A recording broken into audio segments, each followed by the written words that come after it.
गाय का लक्षण नहीं जाएगा। गाय का लक्षण अज में जाएगा?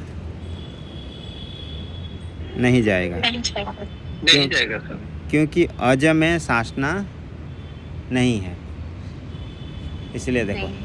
तो इसको गाय शब्द इसलिए, गो शब्द इसलिए प्रयोग कर रहे हैं क्योंकि उसमें गो का लक्षण घट रहे हैं। देखो ये व्यवहार भी हो गया। इसी प्रकार भेद भी सिद्ध हो जाएगा। कैसे भेद सिद्ध हो जाएगा? गौहो, जो गाय है अज से वक्र से भिन्न है, ऐसे व्यवहार कर सकते हैं। क्यों? उसमें आप लक्षण बता सकते हैं। क्योंकि शासनादिमत्वात्, क्योंकि इसमें शासना है, ऐसे व्यवहार कर सकते हैं। गौहु अजो न अथवा अजा न, ऐसे कर सकते हैं। जो गाय है वो अजा नहीं है, अर्थात गाय अजा से भिन्न है। जी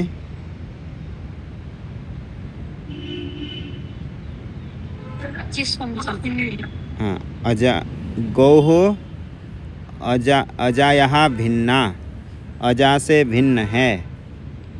क्यों? शासनादिमत्वात्। कस्मात् मतलब शासनादिमत्वात्, क्योंकि उसमें शासना होने से। तो गाय का क्या लक्षण था? शासनादिमत्व, शासना। ये गाय का लक्षण था। जो लक्षण होता है वह उसके व्यवहार और उसको भेद व्यवहार के लिए अथवा उसको सामान्य व्यवहार करने के लिए प्रतीक क्या बनता है? कारण बनता है। कौन? लक्षण। हमें ये जो शासना बोलते हैं एक्चुअली क्या होता है? वही गल कम्बल, गाय के नीचे से हाँ, जी समझ गया। जैसे झूलते रहते हैं, मोटा वाला ये बोलता है जी। बाकी जगह नहीं मिलते हैं, वो सिर्फ गाय में ही मिलेंगे। हाँ जी। देखो, और दूसरा एक दृष्टांत के लिए, पृथ्वी। देखो, क्या मानते हैं कि 9 द्रव्य होते हैं। कितने द्रव्य होते हैं? 9। क्या क्या हैं द्रव्य?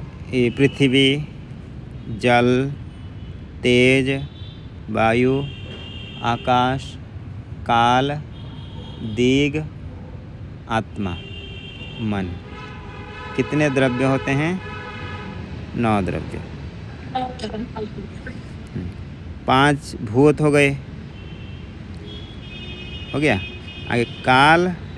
स्वामी जी ये तो बोले थे आकाश का गठन है, खेती आप तेज मरुत गमो, 5 हो गए जी। उसके बाद और 4। क्या क्या है? काल है, एक काल होता है। इसके बाद दिशा हो गया। आत्मा, मन। उसके मन। कितने हो गए? 9। ये 9 द्रव्य हो गए। मतलब कि एक द्रव्य दूसरे रूप तो नहीं है। पृथ्वी जल है? नहीं है, सब आपस में परस्पर अलग अलग हैं। तो यहाँ पर हम जब व्यवहार करेंगे कि इसको पृथ्वी कहते हैं, इसको जल कहते हैं, इसको तेज कहते हैं, इसको वायु कहते हैं, इसको आकाश कहते हैं, इसको दिशा कहते हैं, इसको मन कहते हैं, तो ये व्यवहार के प्रति कारण कौन बनेगा? उसका विशेष लक्षण कारण बनेगा। बोले कि जल को पृथ्वी बोल सकते हैं? नहीं बोलते हैं। नहीं बोल सकते। तो इसी प्रकार बोले कि ये जो विशेष द्रव्य है इसको क्या बोलते हैं? पृथ्वी बोलते हैं। तो बोले कि इसको पृथ्वी बोल के व्यवहार कर सकते हैं क्योंकि इसमें एक ऐसा विशेष धर्म है जो बाकियों में नहीं है। जैसे कि कहेंगे गंधवत्वम पृथिव्याः लक्षणम। देखो, पृथ्वी का लक्षण है गंधवती पृथ्वी, गंध वाली पृथ्वी। जिसमें गंध होती है उसको क्या कहते हैं? पृथ्वी, उसको कहते हैं पृथ्वी। और कितने पदार्थ बचे पृथ्वी को छोड़ करके? 8 पदार्थ। 8 पदार्थ। 8 पदार्थ में गंध नहीं होता है। कितने पदार्थ में है? एक ही में। तो देखो हम बोल सकते हैं कि यम पृथ्वी, बोले जो विशेष पदार्थ है उसको बोल सकते हैं यम पृथ्वी, मतलब यह पृथ्वी है। क्यों? तो उसमें कारण बता सकते हैं गंधवत्वात्, क्योंकि इसमें गंध है। तो जो उसका लक्षण होता है उससे उसमें व्यवहार भी हो जाता है कि ये पृथ्वी ऐसा व्यवहार कर सकते हैं, क्योंकि गंधवत्वात्, इसमें गंध होने से। क्योंकि और जितने भी द्रव्य हैं उन सभी में गंध नहीं है, इसलिए उनको पृथ्वी बोल करके व्यवहार कर सकते हैं? नहीं व्यवहार सकते।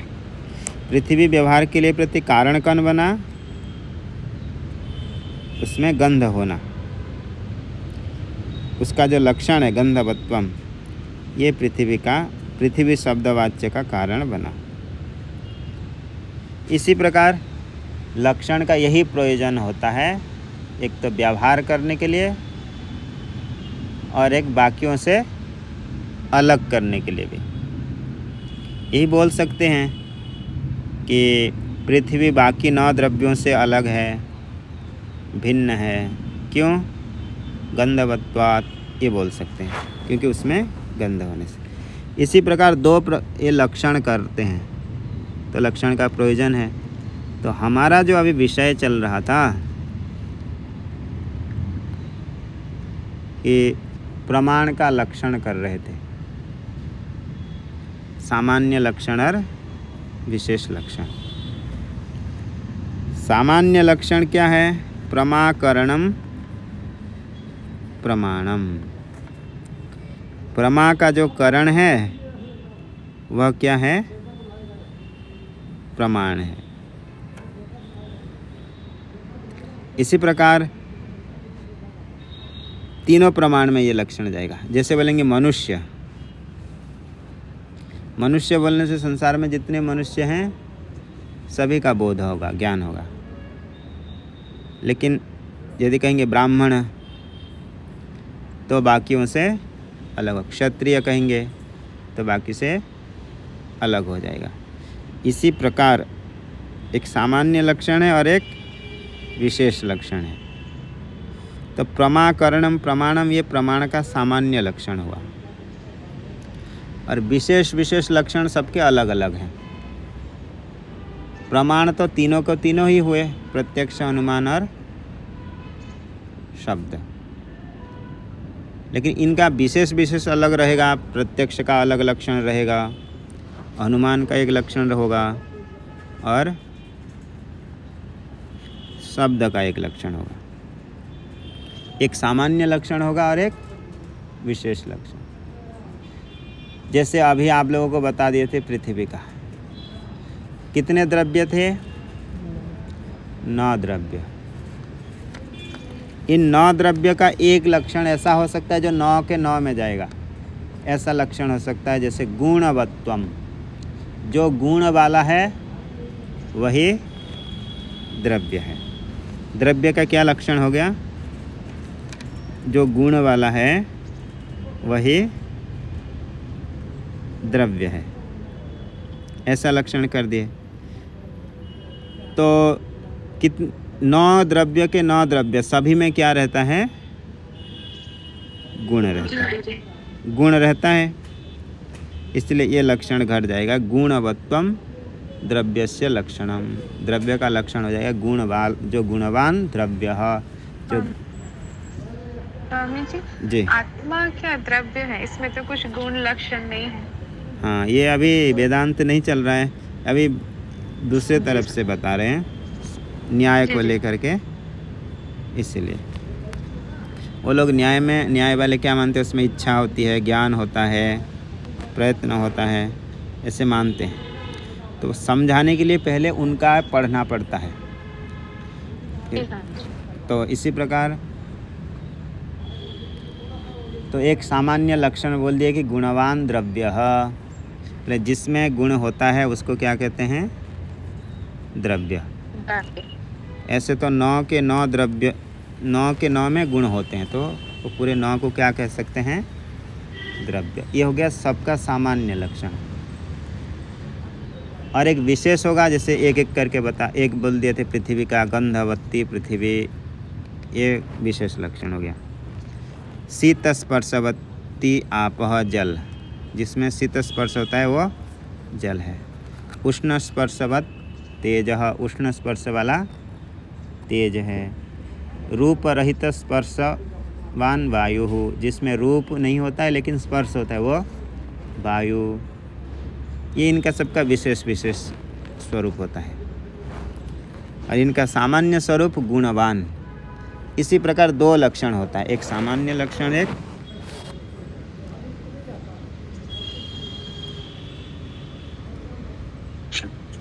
विशेष लक्षण। विशेष लक्षण।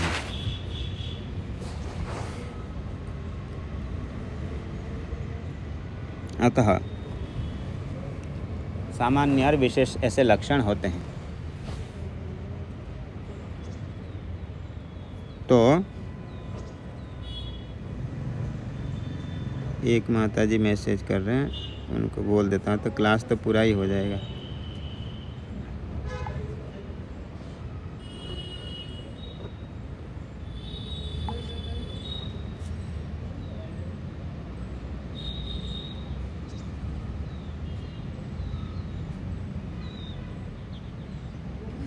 तो देखिए, तो इसी प्रकार प्रमाण के भी सामान्य लक्षण और ऐसे विशेष लक्षण करते हैं।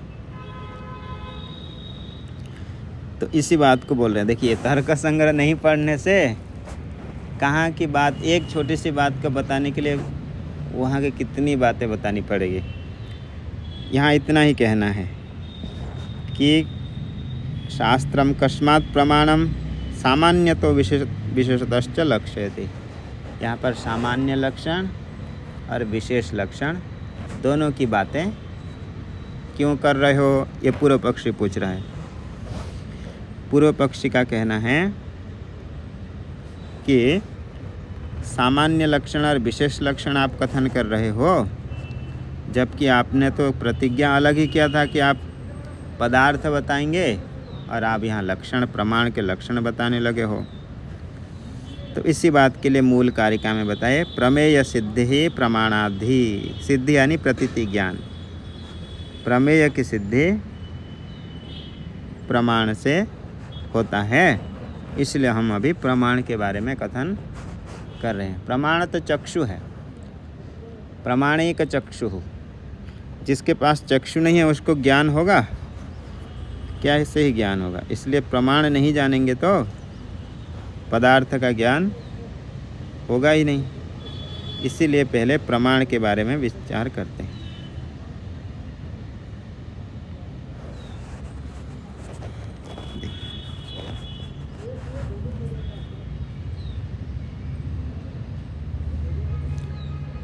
और एक पंक्ति है, इससे पूरा हो जाएगा ये कार्य का।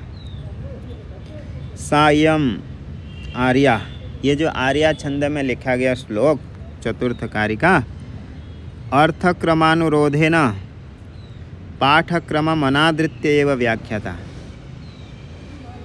वाचस्पति मिश्र जी कह रहे हैं कि हमने ये जो आर्या छंद में लिखा गया है, इसी कारिका को हम जैसे लिखा है वैसे व्याख्या नहीं करके, पाठक्रम से व्याख्या नहीं करके, हमने अर्थक्रम से व्याख्या की है। क्योंकि अर्थक्रम जो होता है बलवान होता है पाठक्रम से। जैसे लिखा है श्लोक में ऐसे ही व्याख्या करना कोई आवश्यक नहीं है। सामने वाले को जैसा अर्थ का बोधन हो जाए, जैसे अर्थ का बोधन हो जाए, उसी पंक्ति आदि को पहले लेकर के भी व्याख्या आदि की जाती है। जैसे इसमें दृष्टांत देते हैं, अग्निहोत्रम जुहोते यवागो पचते, ऐसे वाक्य देते हैं। तो किसी ने कहा कि यवागु मतलब लापसी, एक प्रकार के राजस्थान आदि में लापसी बोलते हैं, हलवा जैसा होता है, वो बनाते हैं। अग्निहोत्रम जुहोति यवागु पचति, ऐसा वाक्य आया है।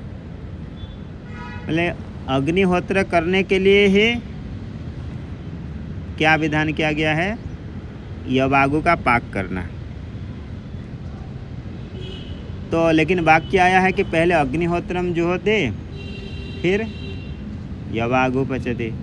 तो कोई व्यक्ति बाद में यवागु पाक करेगा तो उसको कहाँ उपयोग करेगा, इसलिए उसको अर्थ कैसे करना पड़ता है, पहले यवागु पचति फिर अग्निहोत्रम जुहोति। जैसे आपने कोई व्रत आदि करते हैं, व्रत के लिए आपने कोई सामान बना भगवान को चढ़ाने के लिए बनाते हैं, करते हैं,